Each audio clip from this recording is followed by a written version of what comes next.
Germany has promised to fundamentally help its financing for the UN organization that backs Palestinian displaced people after the United States cut its guide. German Foreign Minister Heiko Maas said that his nation had just given €81 million, $94 million, in help this year and was getting ready to expand its commitment.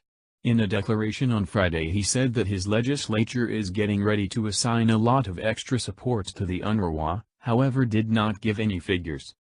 10 different countries have raced to convey their assets ahead of schedule after the UN office spoke to contributor nations to accelerate their subsidizing to guarantee that administrations proceed after U.S. President Donald Trump cut financing to the association.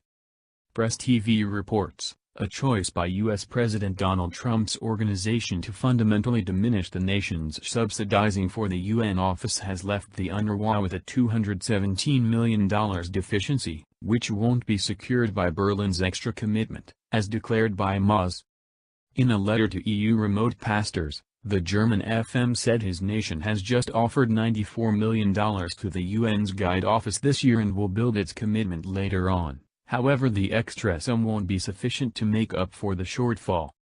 Along these lines, he noticed, the EU and different states need to work out and locate a reasonable wellspring of fund for the UNRWA.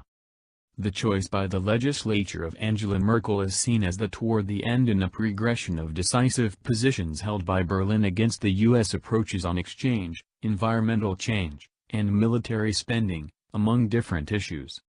The U.S., which generally gave 33% of the UNRWA's financial plan, suspended $65 million of the $125 million in help it wanted to add to the program back in January.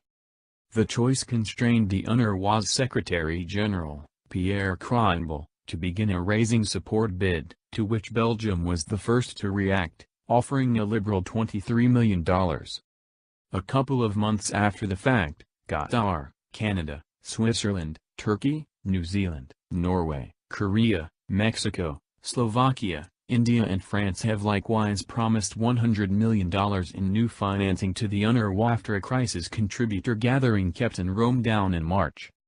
In any case, the organization is as yet enduring its most exceedingly awful financing emergency in its 68-year history, as indicated by UN authorities.